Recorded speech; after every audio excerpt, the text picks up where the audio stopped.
آج حدیث کے وہ امام پیدا نہیں ہوتے جو ساری کی ساری زندگی اللہ کے دین کے لیے وقف کرتے ہیں۔ آخر اس کی وجہ کیا ہے؟ دو تین باتیں اس کے حوالے سے عرض کرنا ہے۔ مجھے جو وجہ سمجھ آتی ہے، پہلی وجہ یہ ہے، اس زمانے میں علم اتنا آسان نہیں تھا جتنا آج آسان ہو گیا ہے۔ آج آپ بازار جاتے ہیں، ایک سی ڈی کمپیوٹر کی خریدتے ہیں اور ایک سی ڈی پر حدیث کی 3500 کتابیں درج ہیں۔ 35 روپے کی سی ڈی ہے اور 3500 حدیث کی کتابیں اس کے اندر موجود ہیں۔ آج دین اتنا آسان ہے، اور یہ انسان کی فطرت ہے، جو چیز انسان کو آسانی سے مل جائے انسان اس کی قدر نہیں کرتا۔ کبھی زمانہ کیا تھا، بقی بن مخلد کہتے ہیں رحمت اللہ علیہ، فرماتے ہیں میرے دل میں حدیث کی تعلیم کا شوق پیدا ہوا۔ میں سفر کرتے کرتے امام احمد ابن حنبل رحمت اللہ علیہ کے دروازے پہ پہنچا اور میں نے کہا جناب امام، مجھے حدیث کا علم سیکھنے کا شوق ہے، آپ مہربانی کر کے مجھے حدیث کی تعلیم دے دیں۔ امام احمد ابن حنبل فرماتے ہیں وقت کے بادشاہ نے میرے گھر سے نکلنے پہ پابندی لگائی ہے، وقت کے بادشاہ نے مجھے حدیث کی تعلیم دینے سے منع کیا ہے، وقت کے بادشاہ نے مجھے یہ کہا ہے کہ آپ کسی کو حدیث کی تعلیم نہیں دے سکتے، لہذا میں آپ کو حدیث نہیں سکھا سکتا۔ بقی رحمت اللہ علیہ کیا فرماتے ہیں؟ کہتے ہیں کوئی بات نہیں ہے، آپ مجھے باقاعدہ اپنے گھر میں بٹھا کے، کسی مجلس میں بٹھا کے، کسی مسجد میں بٹھا کے، کسی مدرسے میں بٹھا کے دین کی تعلیم نہ دے، میں ایک طریقہ اختیار کرتا ہوں۔ سیر اعلام النبلاء کے اندر علامہ حیثمی رحمت اللہ علیہ نے یہ واقعہ نقل کیا ہے، فرماتے ہیں بقی رحمت اللہ علیہ امام احمد ابن حنبل رحمت اللہ علیہ سے عرض کرتے ہیں جناب امام، آپ مجھے باقاعدہ حدیث کی تعلیم نہ دیں، لیکن میں ایک فقیر کی شکل میں آؤں گا، سارے شہر سے مانگتے مانگتے، فقیروں کا لباس پہنا ہوا، ہاتھ میں لاٹھی پکڑتے، ٹیکتے ٹیکتے، اللہ کے نام پہ پکارتے پکارتے آؤں گا، میں آپ کا دروازہ کھٹکھٹاؤں گا، آپ مجھے کوئی حدیث بتا دینا، معمولی سی کوئی چیز میرے کشکول میں ڈال دینا۔ اس طرح فقیر کا روپ دھار کے آپ کے پاس آ کے میں اللہ کے پیغمبر کی حدیث سیکھ لوں گا، یہ سودا میرے لیے سستا رہے گا، مہنگا نہیں رہے گا۔ حضرات، ہمارے پاس وقت نہیں ہے، پنکھے چل رہے ہیں، بہترین ماحول ہے، علماء کرام موجود ہیں، مدرسے کا انتظام ہے، طلباء خدمت کر رہے ہیں، طالبات کا بہترین ادارہ ہے، پاکستان کے نامور اداروں میں سے ادارہ ہے، اللہ کے دین کی مجلس ہے، خوبصورت مسجد ہے، روشنیوں کا انتظام ہے، لیکن ہمارے اندر شوق کتنا ہے؟ ہم باہر صحن کو چھوڑ کے اندر نہیں آ سکتے، ہم اللہ کے پیغمبر کی حدیث کے لیے مسجد کی دیوار کی ٹیک نہیں چھوڑ سکتے، ہم اللہ کے پیغمبر کی حدیث کے لیے آگے قریب آ کے بیٹھ کے شوق سے، محبت سے، پیار سے، عقیدت سے ہم اللہ کے پیغمبر کی حدیث کو نہیں سیکھ سکتے۔ لیکن بقی رحمت اللہ علیہ فرماتے ہیں ایسے ہی میں امام کے دروازے پہ جاتا، روزانہ وہاں سے نکلتا، فقیروں کی طرح آوازیں لگاتا اور امام کے دروازے پہ جا کے کہتا بارک اللہ لک ولی اہلک، اللہ امام آپ کو بھی برکت دے، آپ کے گھر والوں کو بھی برکت دے۔ حضرت امام احمد ابن حنبل رحمت اللہ علیہ اپنے گھر سے نکلتے، معمولی سی کوئی چیز میرے کشکول میں ڈالتے اور اس کے بعد میں امام سے ایک حدیث سیکھتا اور اس کو یاد کرتا کرتا چلا جاتا، 24 گھنٹے اس حدیث کو یاد کرتا رہتا، اور اگلے دن آ کے پھر دوسری، تیسرے دن آ کے تیسری، چوتھے دن آ کے چوتھی، 100ویں دن آ کے 100ویں، پھر اس کے بعد چلتا رہا۔ فرماتے ہیں میں نے اس طرح جناب امام احمد بن حنبل رحمت اللہ علیہ سے اللہ کے پیغمبر کی 300 حدیثیں زبانی یاد کر لی. یہ ہے پیغمبر کے دین کا شوق، حدیث کا شوق. میری اس بات کو سننے کے بعد میں پھر درخواست کروں گا، جو احباب باہر تشریف فرما ہیں پوری محبت سے اندر تشریف لے آئیں. یہ پیغمبر کی حدیث کا احترام بھی ہے. آپ جلسہ سننے آئے ہیں، آپ کانفرنس میں تشریف لائے ہیں، آپ تقریب بخاری میں آئے ہیں، آپ علم حدیث سیکھنے آئے ہیں. حدیث کا شوق کیا ہے؟ امام مالک رحمت اللہ علیہ حدیث کا درس دے رہے ہیں. ذرا احترام سیکھیے گا. حدیث کا احترام یہ ہے، جناب امام حدیث بیان کر رہے، طلبہ تشریف فرما ہیں اور امام صاحب پڑھاتے جا رہے. ایک طالب علم کی نظر پڑی امام مالک رحمت اللہ علیہ کے پاؤں کے ساتھ ایک ناگ ہے، سانپ ہے، بچھو ہے، زہریلا ہے، تکلیف دہ ہے. وہ آپ کے پاؤں پہ ڈنگ مارے جا رہا. امام حدیث پڑھاتے جا رہے رحمت اللہ علیہ، حدیث پڑھاتے جا رہے ہیں. طالب علم نے دیکھا امام کے چہرے کا رنگ بدل گیا، حدیث نہیں چھوڑی. طالب علم نے دیکھا امام کو درد محسوس ہوا، حدیث نہیں چھوڑی. طالب علم نے دیکھا امام کی رنگت بدل گئی، درد کی شدت بڑھ گئی، لیکن حدیث نہیں چھوڑی. طالب علم نے دیکھا امام تکلیف میں ہیں، پاؤں کے اوپر ڈنگ پہ ڈنگ لگ رہا ہے، لیکن امام حدیث نہیں چھوڑ رہے. کلاس ختم ہوئی، کتاب بند کی، طالب علم آگے بڑھا. استاد گرامی، اتنی تکلیف میں، اتنے درد میں، اتنی پریشانی میں اور اتنے مصیبت کے باوجود بھی آپ حدیث پڑھاتے رہے.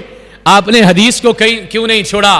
امام مالک رحمت اللہ علیہ فرماتے ہیں، بیٹا میں نے یہ سمجھا اگر میں اپنی درد کو دیکھتے ہوئے، اگر میں اپنی پریشانی کو دیکھتے ہوئے، اگر میں اپنی تکلیف کو دیکھتے ہوئے، اگر میں اس ڈنگ کی وجہ سے، اس کے زہر کی وجہ سے، اس کی درد کی وجہ سے، اس کی شدت کی وجہ سے اگر میں حدیث پڑھانا بند کر دوں، اپنے پاؤں کی طرف متوجہ ہو جاؤں، کہیں اللہ کے پیغمبر کی حدیث کی گستاخی نہ ہو جائے، اس لیے میں نے حدیث کو پڑھانا نہیں چھوڑا. حضرات، مجھے جو سمجھ آتی ہے وہ یہ ہے کہ آج دین سستا ہمارے لیے، آسان ہمارے لیے، ہمیں دین کی قدر نہ رہی.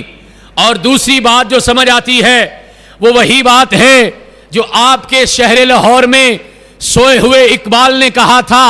اقبال بڑا اپدیشک ہے، من باتوں میں مو لیتا ہے، گفتار کا غازی بن تو گیا، کردار کا غازی بن نہ سکا.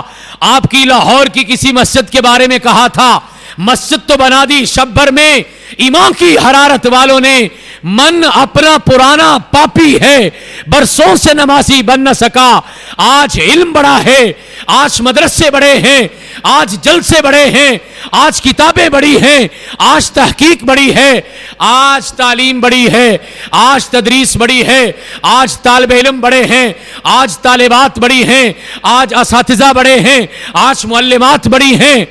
لیکن آج علم کی دنیا میں ہمارے قدم پیچھے جا رہے ہیں. یہی وجہ ہے کہ امام بخاری پیدا نہیں ہوتے. کبھی زمانہ کیا تھا، یہی امام مالک رحمت اللہ علیہ، حدیث کا بہت بڑا نام، اور کسی حوالے سے امام بخاری رحمت اللہ علیہ کے بھی استاد، اور حدیث کی سب سے پہلی بڑی جامع کتاب موطا امام مالک کے لکھنے والے حضرت امام مالک رحمت اللہ علیہ کی حالت کیا ہے؟ کلاس میں پڑھانے کے لیے تشریف لاتے ہیں، طالب علم سامنے بیٹھے ہیں، امام کے چہرے پہ خوشی ہے، امام کے چہرے پہ مسرت کے اثرات ہیں. کیوں؟ اللہ کے پیغمبر کی حدیث پڑھا رہے ہیں. اللہ کے گھر میں بیٹھے ہو، آپ کے چہروں پہ مسکراہٹیں کیوں نہیں؟ خوش ہو جاؤ. آسمان والے نے آپ کو بلایا ہے، آپ بذات خود تو تشریف نہیں لائے ہیں. کون اپنی مرضی سے آیا ہے؟ اس آسمان والے نے توفیق دی ہے تو آئے ہو. ہم الجلاساء لا یشقی جلیسہم، اور ایسے سمندر کے کنارے پہ آئے ہو جہاں سے کوئی پیاسا واپس نہیں جائے گا. آسمان والا اپنے فرشتوں کو گواہ بنا کے اعلان کرے گا اس مجلس کے اختتام پہ میرا ایمان یہ کہتا ہے، میرا یقین یہ کہتا ہے، میری امید یہ کہتی ہے. اس مجلس کے اختتام پہ آسمان والا اپنے فرشتوں کو گواہ بنا کے اعلان کرے گا اشہدوا یا ملائکتی انی قد غفرت لہم، اے میرے فرشتوں گواہ بن جاؤ میں نے اس مجلس میں بیٹھنے والے ایک ایک شخص کے گناہوں کو معاف کر دیا ہے. آپ خوش ہو جائیے، آپ اللہ کی رضا پہ راضی ہو جائیے. سیدنا علی المرتضی رضی اللہ تعالیٰ عنہ فرمایا کرتے تھے رضینا قسمت الجبار فینا لنا علم وللجہال مال ان المال یفنی عن قریب وان العلم یبقى لا یزال. ہم اللہ کی تقسیم پہ راضی ہیں.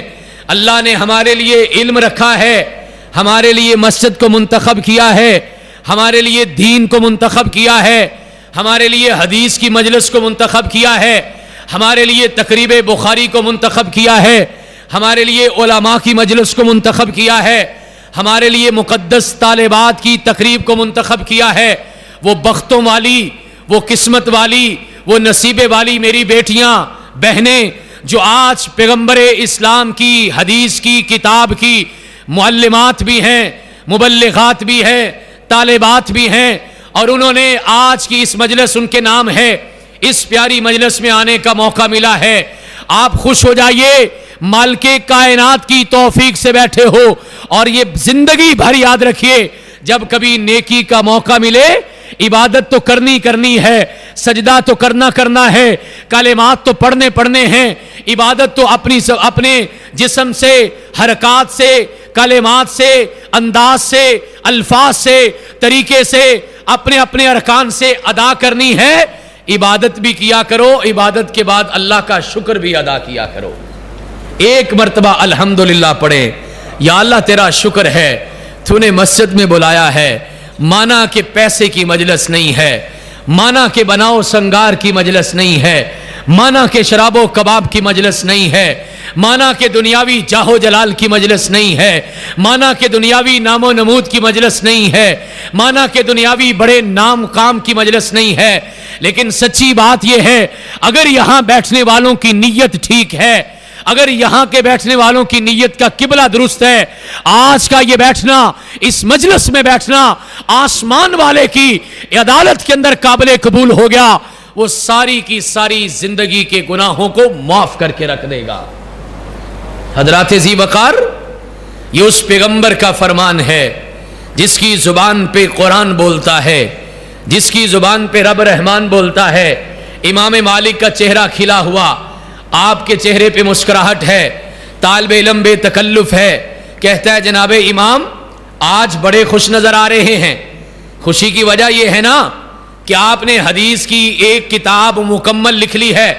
آج موطا امام مالک مکمل ہو گئی، ساری حدیث کی کتابیں مکمل لکھ لی، لہذا آپ بڑے خوش ہیں. امام مالک رحمت اللہ علیہ نے فرمایا میرا بیٹا یہ بات اپنی جگہ پہ درست ہے کہ میں نے حدیث کی کتاب لکھی ہے، مجھے اس بات کی بڑی خوشی ہے.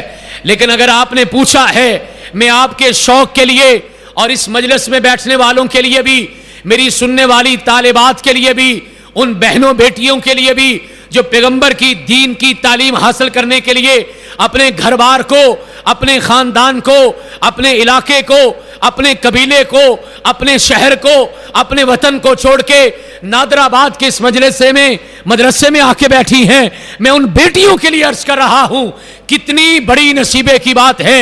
امام مالک رحمت اللہ علیہ فرماتے بیٹا اس بات کی بڑی خوشی ہے کہ میں نے حدیث کی کتاب مکمل لکھ لی ہے، لیکن اگر آپ نے پوچھا ہے تو سچ بتاتا ہوں اصل خوشی کی وجہ اور ہے، اصل خوشی کی وجہ اور ہے. جناب استاد وہ وجہ کیا ہے؟ آج وہ وجہ ہمیں نظر نہیں آتی. اس وجہ سے دین کا کام تو بہت زیادہ ہو رہا، لیکن امام بخاری پیدا نہیں ہو رہے، احمد ابن حنبل پیدا نہیں ہو رہے، ابن تیمیہ پیدا نہیں ہو رہے، امام مالک پیدا نہیں ہو رہے، بقی بن مخلد پیدا نہیں ہو رہے، حدیث کے لیے آمش پیدا نہیں ہو رہے، حدیث کے لیے اپنی ساری زندگی وقف کرنے والے، حدیث کے لیے ساری کی ساری زندگی لگانے والے پیدا نہیں ہو رہے۔ چند سالوں کے بعد اپنے علاقوں کو پلٹ گئے، اپنے گھروں کو پلٹ گئے، اپنی مصروفیات کو پلٹ گئے، لیکن اللہ کے دین کا وہ شوق پیدا نہ آپ کے اندر ہوا، نہ ان کے والدین کے اندر ہوا، نہ پڑھنے والوں کے اندر ہوا، نہ پڑھانے والوں کے اندر ہوا۔ اس کی ایک وجہ بیان کر رہا ہوں۔ امام مالک رحمت اللہ علیہ فرماتے ہیں میرا بیٹا اس بات کی بڑی خوشی ہے میں نے حدیث کی کتاب مکمل لکھ لی ہے، لیکن اصل خوشی کی بات یہ ہے اس ساری کی ساری حدیث کی کتاب میں کوئی ایک حدیث بھی ایسی نہیں ہے کہ جس پہ میں نے بساتے خود عمل نہیں کیا ہے۔ ہر حدیث پہ پہلے خود عمل کیا ہے اور پھر اس کو لکھا اور پڑھایا ہے۔ آج ہمارے اندر اللہ کے پیغمبر کی حدیث کا احترام موجود نہیں، اللہ کے پیغمبر کی حدیث کی قدر اور فضیلت موجود نہیں، ورنہ جس امام بخاری رحمت اللہ علیہ کی لکھی ہوئی صحیح بخاری کے لیے آپ تشریف لائے ہیں اور جس کی حدیث کو، جس کی تعلیم اور تدریس کو مکمل آج کے دن کیا گیا ہے، اس حدیث کو لکھنے کے لیے امام بخاری رحمت اللہ علیہ بذات خود فرماتے ہیں میں نے بخاری کی ہر حدیث کو لکھنے سے پہلے وضو کیا ہے، 2 رکعت نفل نماز پڑھی ہے، استخارہ کیا ہے، اور اس کے بعد جب مجھے خواب میں یہ بتا دیا گیا کہ یہ حدیث درست ہے تب جا کے میں نے اس کو صحیح بخاری میں درج کیا ہے۔ آپ کو بتائیں اس کا معنی کیا ہے؟ صحیح بخاری کے اندر 7,500 سے زائد حدیثیں ہیں۔ اس کا مطلب سمجھنا ہے تو سمجھو، امام بخاری رحمت اللہ علیہ نے اس ایک کتاب کو لکھنے کے لیے 7,500 مرتبہ وضو کیا، اور جس وضو کے بارے میں کائنات کے امام نے کہا تھا ہاتھ دھونے سے ہاتھوں کے گناہ معاف، اپنی کلی کرنے سے زبان کے گناہ معاف، چہرہ دھونے سے آنکھوں کے گناہ معاف، مسح کرنے سے کانوں کی سماعت کے گناہ معاف، اور پاؤں کے دھونے سے قدم سے چلنے والے گناہ معاف، سارے کے سارے گناہ معاف ہو جاتے ہیں۔ اور بندہ جب وضو مکمل کر لیتا ہے سارے کے سارے گناہوں سے پاک صاف ہو کے نکل کے باہر آتا ہے۔ امام بخاری رحمت اللہ علیہ نے صرف صحیح بخاری لکھنے کے لیے 7,500 مرتبہ وضو کیا، 7,500 مرتبہ اپنے گناہوں کو معاف کروایا، 7,500 مرتبہ نقیاً تقیاً صاف ستھرے ہو کے آپ نے نیٹ اینڈ کلین ہو کے باہر نکلے اور اللہ کے پیغمبر کی حدیث کی کتاب کو مکمل کیا۔ اور امام بخاری رحمت اللہ علیہ نے 7,500 استخارہ کیا۔ اس بخاری کو لکھنے کے لیے استخارے کا معنی کیا ہے؟ علماء کرام موجود ہیں، بزرگ تشریف فرما ہیں، طالبات بھی تشریف فرما ہیں، سن رہی معلمات بھی تشریف فرما ہیں، میرے اساتذہ بھی تشریف فرما ہیں، میرے پیارے دوست مطیع اللہ باجوہ صاحب بھی تشریف فرما ہیں، شیخ الحدیث بھی تشریف رکھتے ہیں۔ علماء کرام کی موجودگی میں کہہ رہا ہوں استخارے کا معنی کیا ہے؟ استخارہ اللہ سے مشورہ ہے، استخارہ اللہ کی مدد ہے، استخارہ اللہ سے دعا ہے، استخارہ اللہ کی نصرت کا طلب کرنا ہے، استخارہ اللہ سے مشاورت ہے۔ امام بخاری رحمت اللہ علیہ اپنے اللہ سے 7,500 مرتبہ مشورہ کرتے ہیں، 7,500 مرتبہ امام بخاری رحمت اللہ علیہ حدیث کی یہ کتاب مکمل کرنے کے لیے اپنے رب کی نصرت مانگتے ہیں، اپنے رب کی مدد مانگتے ہیں۔ 7,500 مرتبہ استخارہ کرنے کے بعد حدیث کی اس کتاب کو مکمل کرتے ہیں۔ اور تیسری بات کیا ہے؟ ہر حدیث لکھنے سے پہلے فرمایا میں نے 2 رکعت نفل نماز ادا کی ہے، اور 7,500 حدیثیں لکھنے کے لیے کتنے نفل بنتے ہیں؟ 15,000 نفل بنتا ہے۔ 15,000 نفل پڑھا امام بخاری رحمت اللہ علیہ نے۔ 2 رکعت نفل نماز معمولی بات نہیں ہے۔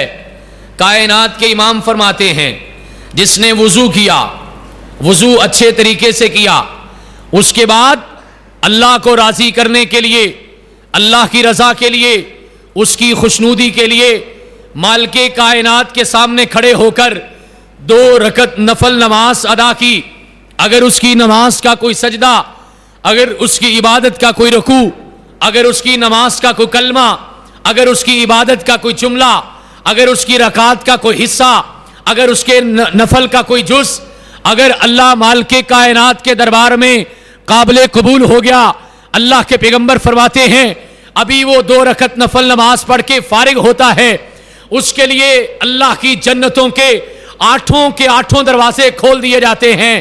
جو 2 رکعت نفل نماز پڑھتا ہے، اگر میں صحیح کہہ رہا ہوں، علماء کرام سے تصحیح چاہوں گا، اپنے اساتذہ سے تصحیح چاہوں گا، صرف ایک صحیح بخاری لکھتے وقت امام بخاری رحمت اللہ علیہ کے لیے اللہ کی جنتوں کے 8 دروازے 7,500 مرتبہ کھلے ہیں اس امام کے لیے جسے امیر المومنین فی الحدیث کہا، جس کی کتاب کو اصح الکتابی بعد کتاب اللہ البخاری کہا، جس کی کتاب کا شرف یہ ہے آج تقریباً 1200 سال سے زائد وقت گزر گیا، لیکن آج اس مدرسے میں بھی امام بخاری رحمت اللہ علیہ کی لکھی ہوئی صحیح بخاری پڑھائی جا رہی ہے۔ آج اس کا ثمر یہ ہے، آج کی تقریب بھی اس امام کے نام ہے جو یہاں بخارے سے چلے اور انہوں نے اپنی ساری زندگی حدیث کے نام پہ وقف کی، حدیث کو حاصل بھی کیا، 1000 سے زائد استاد سے علم حاصل کیا، اور پھر علم اپنے آپ تک نہیں رکھا۔ میں معزز طالبات سے عرض کرنا چاہوں گا، اب اس دین کے علم کو اپنے حد تک نہیں رکھنا، ہاں خود بھی عمل کیجئے، خود بھی پڑھیے۔ ہمارے اساتذہ کہا کرتے تھے ہم 8 سالوں میں 6 سالوں کی تعلیم میں آپ کو صرف پڑھنے کا طریقہ بتاتے ہیں، بعد میں جا کے آپ نے پڑھنا ہے اور اسے یاد رکھنا ہے، اور یاد رکھنے کا طریقہ یہ ہے آپ اس پہ عمل کیجئے گا، اپنی ساری زندگی کو حدیث کے مطابق بنائیے، حدیث کے مطابق چلائیے۔ آپ کا اٹھنا بیٹھنا، آپ کی جلوتیں خلوتیں، آپ کی صبح شامیں، آپ کے شب و روز، آپ کی خوشیاں غم، آپ کے معاملات، آپ کے خیالات، آپ کے تصورات، آپ کی باتیں، آپ کی مجلسیں، آپ کے الفاظ، آپ کے واس، آپ کے انداز، آپ کی ساری زندگی، آپ کا لباس، آپ کا کھانا پینا، آپ کا بولنا، آپ کے لوگوں کے ساتھ ملنا جلنا، یہ حدیث کے مطابق ہو جائے، آسمان والا دنیا میں آپ کے لیے اپنی جنتوں کی بشارت سنا دے گا۔ اور پتہ ہے کیسے؟ امام ابو داود رحمت اللہ علیہ کی سیرت میں یہ واقعہ موجود ہے، خود امام ابو داود رحمت اللہ علیہ نے بیان کیا۔ فرماتے ہیں ایک سمندری سفر پہ جا رہے تھے، آخری باتوں میں یہ بات عرض کر رہا ہوں، سمندری سفر پہ جا رہے، کشتی میں سوار ہیں، حدیث کی کتاب کا مطالعہ کر رہے ہیں، سنن ابی داود کے مؤلف کی بات کر رہا ہوں، امام ابی داود رحمت اللہ علیہ،